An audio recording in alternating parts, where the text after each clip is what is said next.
Indonesia, Salam Nusantara dari Sabang sampai Merauke, dari Miangas sampai Pulau Rote. Mantaplah iman kita, mantaplah kasih kita, mantaplah pengharapan kita tentunya dalam Yesus Kristus yang menjadi Tuhan dan Juru Selamat kita. Jangan katakan bahwa Yesus itu bukan Tuhan, jangan katakan pula bahwa Yesus itu bukan Juru Selamat. Di luar sana memang banyak orang berkata, tapi bagi engkau yang percaya engkau diselamatkan, engkau tidak percaya engkau akan dihukum. Dan Yesus sudah berkata, akulah jalan kebenaran dan hidup, tiada seorang sampai kepada Allah kalau tidak melalui aku. Kalau engkau percaya kepadanya, engkau memperoleh hidup yang kekal. Itu kata firman Allah dalam Yohanes 6 ayat 47. Dan Yohanes 3 ayat 16 dikatakan di sana, bahwa begitu besar kasih Allah akan dunia ini, sehingga ia mengaruniakan anaknya yang tunggal, supaya setiap orang yang percaya kepadanya tidak binasa, melainkan beroleh hidup yang kekal. Mantap, pilihan ada dalam tanganmu. Setiap pilihan mengandung risiko. Kalau engkau percaya, engkau mendapatkan kehidupan yang kekal. Kau tidak percaya, mendapatkan hukuman yang kekal. Engkau tinggal memilih. Tapi doa dan harapan saya, pilihlah yang terbaik dalam hidupmu. Tuhan Yesus memberkati. Dan saya mau mengucapkan selamat malam bagi kita. Selamat kita beristirahat dan sambil mendengarkan firman Allah, sambil berbaring-baring mungkin, atau saya lagi santai-santai untuk mendengarkan firman Allah. Dan saya mengharapkan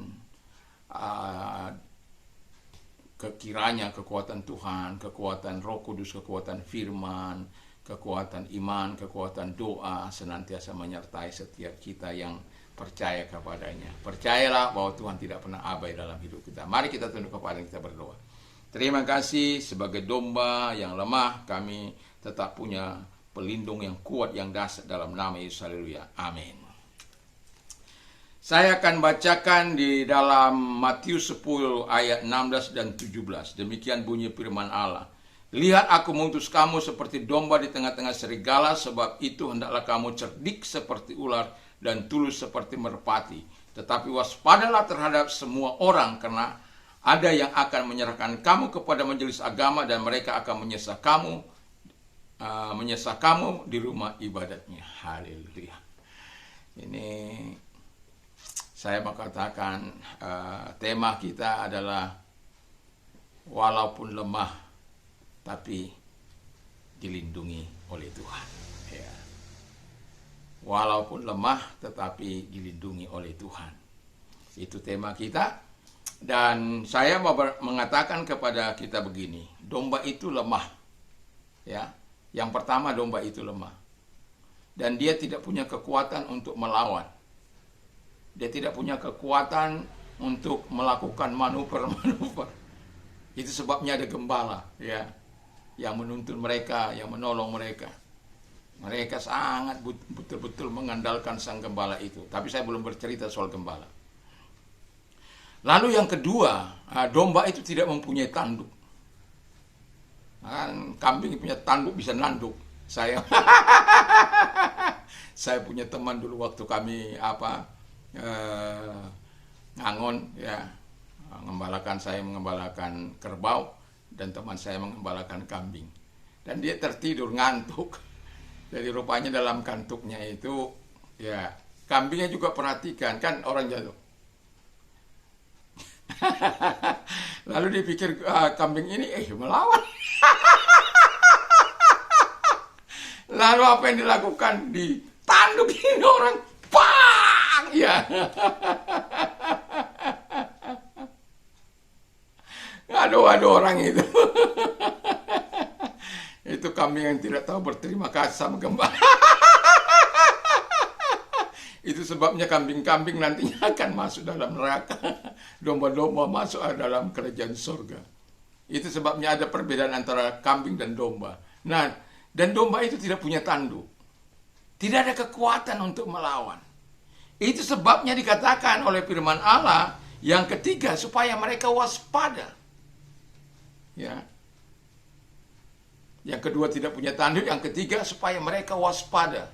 Karena akan ada hal-hal yang membahayakan mereka. Itu sebabnya dikatakan oleh firman Allah, waspada itu bisa supaya kamu tulus seperti merpati, cerdik seperti ular, tulus seperti merpati. Satu kali Di rumah saya kemasukan ular, ya. Jadi saya tidak ingin membunuh ular tersebut, tetapi saya ingin mengusir ular tersebut. Jadi saya melihat bahwa ular itu begitu dia tidak tahu langsung keluar apa, tetapi dia cari celah-celah yang kemudian dia ikuti celah-celah itu, lalu kemudian dia ikut terus sesuai dengan gerakan tembok rumah itu, lalu kemudian dia sampai keluar pintu, dia keluar. Jadi kalau manusia kan langsung bisa potong jalan, ya dia tidak bisa itu, ya dia cari jalan yang menuntun, bisa menuntun dia ke situ. Nah, yang mau saya katakan kepada kita adalah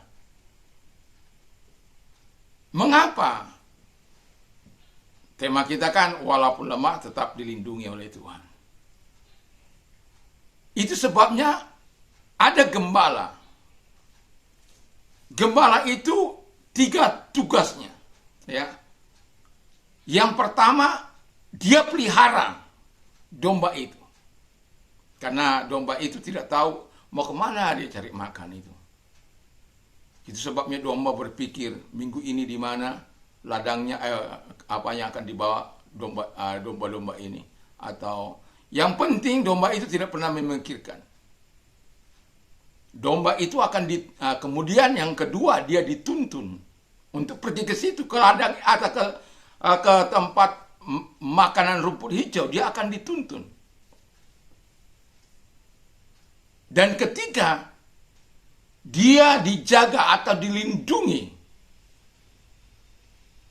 Jadi itulah tugas seorang gembala. Ketika dia pelihara, dia beri makan, dia berikan cukup semuanya. Dia beri minum, dia beri apa saja untuk menjaga kesehatan sang domba ini. Sehingga bisa diambil bulunya kelak dan kemudian bisa dijual. Atau kemudian atau dombanya, dagingnya juga bisa. Dan lain sebagainya. Dan itu sebabnya walau dia lemah, tetapi dia dilindungi. Itu sebabnya dikatakan oleh Alkitab, aku menempatkan engkau di tengah-tengah serigala. Wah, Anda kan tahu serigala itu buas. Serigala itu nggak pernah mau kalah. Serigala itu mau menang sendiri, mau, ya yang penting bagaimana menghancurkan kamu. Itu saja sifat serigala itu. Dan domba tidak dapat berbuat apa-apa. Kalau gembalanya katakan tidak ada di situ, domba tidak dapat berbuat apa-apa. Itu sebabnya mereka seringkali dia makan oleh serigala itu. Dan itu sebabnya ada gembala yang menjaga. Tuhan sudah berkata, akulah gembala yang baik. Jadi kalau dia menjadi gembala kita, mari, nggak usah takut menghadapi dunia ini. Walaupun kita ada di tengah-tengah dunia ini, tapi cerdiklah, tuluslah. Kita tidak pernah mau cari gara-gara dengan siapapun. Saya teringat akan Usa itu, ya, bagaimana dia mencoba. Sebenarnya Usa itu dalam keadaan sebenarnya dia ingin supaya tabut Allah itu tidak jatuh. Karena sapi itu tergelincir yang membawa itu. Tetapi karena dia menyentuh, pada akhirnya dia mati. Dia mencoba membela. Dia coba mempertahankan supaya itu jangan jatuh. Nggak perlu. Kita kan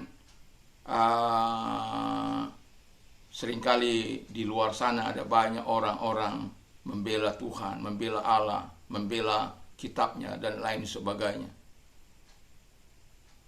Mereka melecehkan firman Allah, tetapi banyak kali mereka tidak diapa-apakan.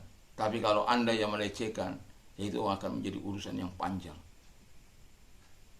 Yesus tidak pernah mengajar kita untuk membela Tuhan.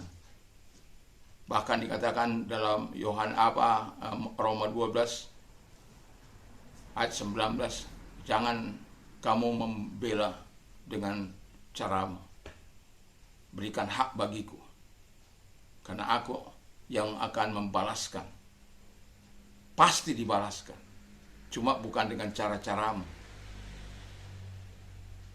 Dan itu sebabnya kalau ada orang menghina, saya hanya tersenyum saja, tertawa saja, ya biar sudah, mereka punya mulut sendiri, punya pikiran sendiri. Dan tetapi saya berkata, lihat itu Tuhan.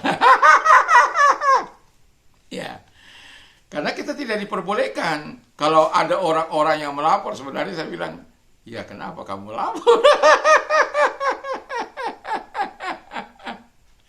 Berikan hak pada Tuhan, jangan ambil haknya.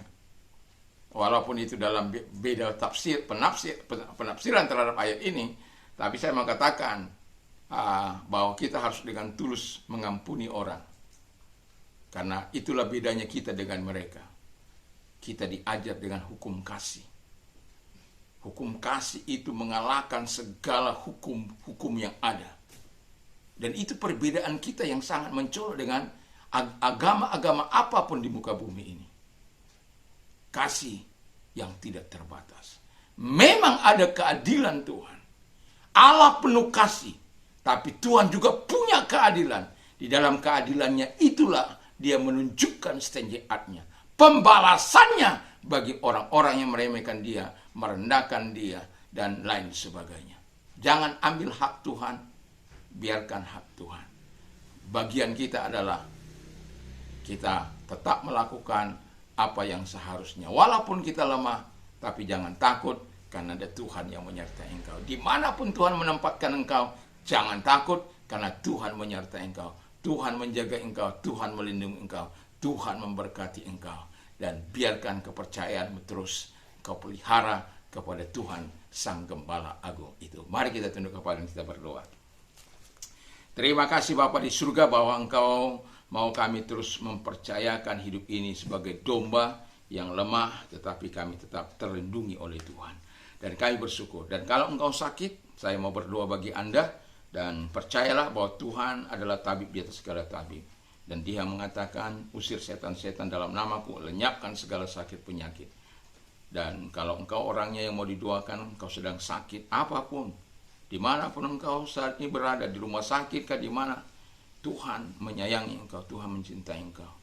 Dan Tuhan ingin tubuhmu sehat. Dan itu sebabnya setiap kali Tuhan datang pada waktu dia ada di muka bumi ini, dia menyembuhkan orang-orang yang sakit.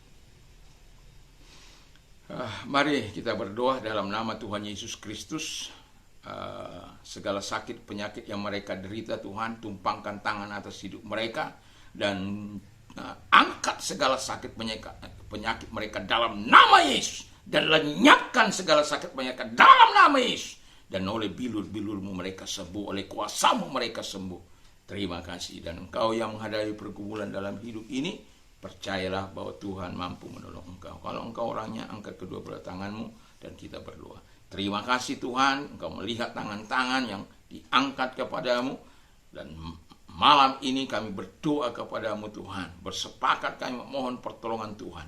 Dalam nama Yesus, ulurkan tanganmu, kuatkan mereka, topang mereka, segarkan hidup mereka kembali dalam nama Yesus. Jawab apa yang menjadi kebutuhan mereka, dan namamu dipuji dan dipermuliakan. Terima kasih Bapa di surga buat kehadiranmu, buat pertolonganmu dalam hidup mereka. Dalam nama Yesus, haleluya. Amin. Saya mengucapkan selamat malam bagi kita semuanya. Selamat kita beristirahat tentunya bersama dengan Tuhan. Jangan lupa berdoa dan menyerahkan hidup kita sedetail mungkin kepada Tuhan.